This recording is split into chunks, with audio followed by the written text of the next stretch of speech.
श्री शिवाय नमस्ते। आज हम बात करने वाले हैं 1 नवंबर अमावस्या राम दीपावली के दीपक कैसे जलाए। जो मुख्य दीपक सरसों के तेल का जलाना है और इसका टाइम क्या है ये आपको थंबनेल के ऊपर दिख रहा होगा।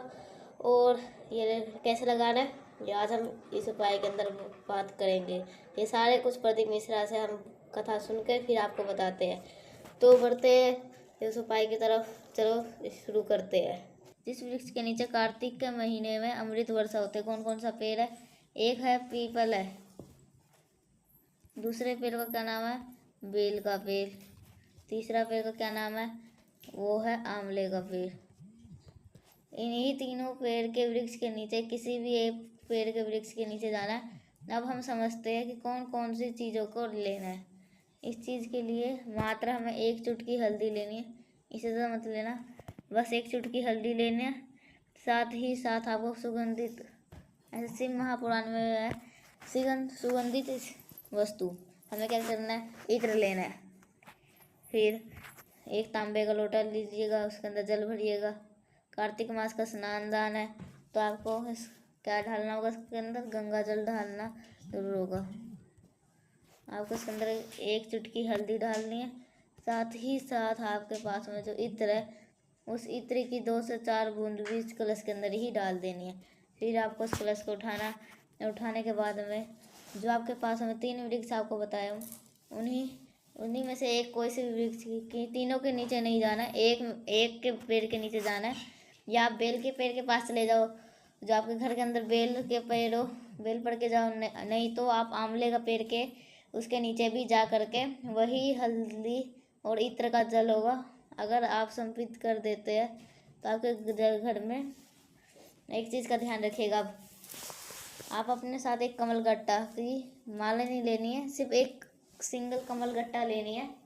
जिस भी वृक्ष के नीचे आप ये उपाय कर रहे हो, चाहे वो पीपल का हो, वह चाहे वो बेल का हो, चाहे वो आंवले का हो, उस पेड़ के नीचे पहले कमल गट्टे को रख देना। जो अपना मुख रखोगे ना, वो ईस्ट डायरेक्शन में रखना। कौन से? पूर्व दिशा में रख करके जब इस जल को कमल गट्टे के ऊपर ढालोगे तो ओम नमो भगवते वासुदेवाय के नाम से वो जल ढालना है। कार्तिक मास को पड़ने वाली सोमवार के दिन ये पड़ रहा है। धन संपदा बहुत ज़्यादा होती है, माँ लक्ष्मी का हमेशा आपके घर में वास बना रहता है। भूलना नहीं है किसी को भी, हर व्यक्ति को, हर इंसान को इस उपाय को जरूर करना है। चलो, पहले उपाय की तो बात समझ में आ गई। आगे बढ़ते इस वीडियो की हम दूसरे उपाय की तरफ, जो कि आपको करना है समी के पत्ते के साथ में। देखो, जब भी हम समी के पत्ते लेने की कोई सी भी बात करते हैं तो आपके दिमाग में एक ही चीज़ होनी चाहिए, बस पक्का ये उपाय किसी चीज़ का होगा, रोग मुक्ति के लिए। जैसे कि मान लीजिए कोई भी ऐसा व्यक्ति है, चाहे वो बूढ़ा है, चाहे वो कम एज का है, जैसे भी हो बीमारी उसका, दिन की शुरुआत किससे होती है? मेडिसिन खा के, दवा खा के। तो आपको लेना होगा 2 समी के पत्ते। क्या लोगे? 2 समी के पत्ते लीजिएगा। साथ ही साथ आपके 2 ही कमल गट्टे भी लेना है, माला नहीं लेनी है, 2 कमल गट्टे लेने हैं। उसके बाद में आपको तांबे के लोटे के अंदर जल भरिएगा। और कार्तिक मास का स्नान का दिन है, क्या लोगे? गंगा जल जरूर डालना, गंगा जल भी ढाल देना। आपके पास में कितने समी के पत्ते हैं, कितने कमल गट्टे हैं? 2 समी के पत्ते, 2 कमल गट्टे। समी के पत्ते को कलश के अंदर नहीं ढालना है। जो 2 कमल गट्टे बताया हूँ, उस 2 कमल गट्टे को 1 कमल गट्टा ढाल देना है। 1 कमल गट्टा अपने हाथ में रख लेना। फेस रखिएगा उत्तर दिशा, नो डायरेक्शन। तरीका समझने की कोशिश करिएगा।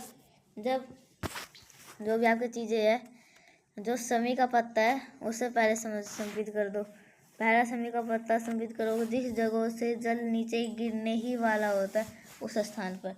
और जब यहाँ पे संपित कर रहे हो तो आपको अवधूतेश्वर महादेव के, कौन से महादेव? अवधूतेश्वर महादेव के नाम से ध्यान करेंगे। साथ ही साथ जो दूसरा समी का पत्ता होगा उसे पहले महादेव के शिवलिंग के ऊपर चढ़ाएंगे। और इसी समी के पत्ते को, जो 1 कमल गट्टा आपके पास में बचा है, उसको रख देना। जो कमल गट्टे वाला जो बाकी जो बचा हुआ है उस कमल गट्टे को यहाँ पे रख देना। और जो बाकी जल बचा हुआ है वो अवधूतेश्वर के नाम से ये जल चढ़ा देना है। वो तो महादेव को यही से विनती करना है, हे शिव शंभु भोलेनाथ, हमारे घर में इस तरीके से समस्या है, इस तरीके से प्रॉब्लम होती है, आप हमारे घर की इस समस्या को दूर करें। अपने घर के रोग और बीमारी बता दीजिएगा। अब मेरी बात ध्यान से सुनेगा। जो एक कमल गट्टा है जो आपके कलश में ढाले थे उसको मत उठाना। जो दूसरा कमल गट्टा था, इस दूसरे कमल गट्टे को जो आपने जल चढ़ाया उसको उठा करके घर पे लेके जाना।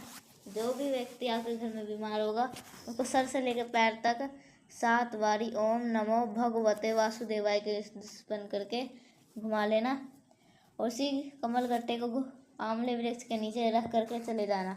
इससे क्या होगा, जो भी व्यक्ति आपके घर में काफ़ी दिनों से बीमार होगा उसकी बीमारी ठीक नहीं हो पा रही है तो उसकी बीमारी ज़रूर ठीक हो जाएगी।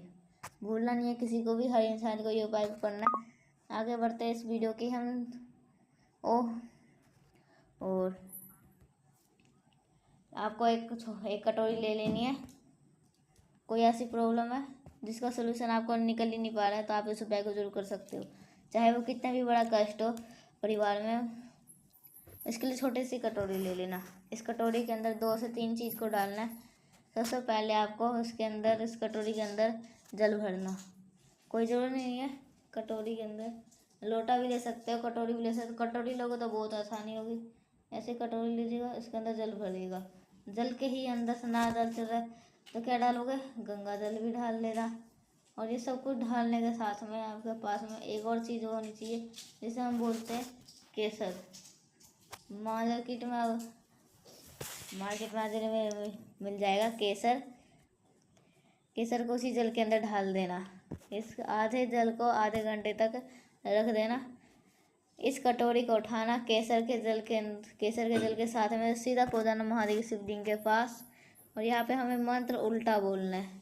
जैसे नॉर्मली क्या बोलते हैं, ओम नमो शिवाय, यही बोलते हैं। जब हम इस केसर के जल को अपने घर के प्रॉब्लम बताते हैं कहोगे तो यहाँ पे शिवाय नमो ओम, क्या बोलोगे, शिवाय नमः ओम। इस मंत्र का स्मरण करके पूरा का पूरा जल महादेव के शिवलिंग के ऊपर समर्पित कर दीजिएगा और अपने घर अपने कष्टों को कह देना। और जो भी व्यक्ति इस प्रकार से एकादशी के 30 केसर के जल को शिवाय नमः के नाम से समर्पित करता है, ओम नमः शिवाय के नाम से उल्टे जप करता है तो उसकी जो किसी भी कष्ट से परेशानी होती है उसकी कष्ट भी दूर ज़रूर हो जाते हैं। अब हम वीडियो के चौथे उपाय की तरफ, जो कि हमारा आखिरी उपाय। लड़ाई झगड़ा कोई घर में बहुत ज़्यादा होते हैं तो टेंशन में बहुत ज़्यादा रहते हो, घर के कलेश से परेशानी से, अभी तो इस उपाय को करिएगा। इसके लिए आपसे कर लीजिएगा पहले वीडियो को लाइक, जिसने अभी तक चैनल सब्सक्राइब नहीं किया तो वो चैनल को सब्सक्राइब। देखो इस उपाय को हम कौन सी चीज़ को जरूरत पड़ेगी, सबसे पहले आपको जो हम मूंग के दाने की, इससे ज़्यादा मत लेना, बस थोड़ा सा मूंग का दाना लीजिएगा। 1 चुटकी आपको काला तिल लेना है। काला तिल की 1 ही चुटकी लेना, इससे ज़्यादा आपको काला तिल मत लेना। फिर आपको तांबे का लोटा लीजिएगा, उसके अंदर जल भरिएगा। जल के अंदर काले तिल को डाल देना, लेकिन मूंग के दाने को नहीं डालना।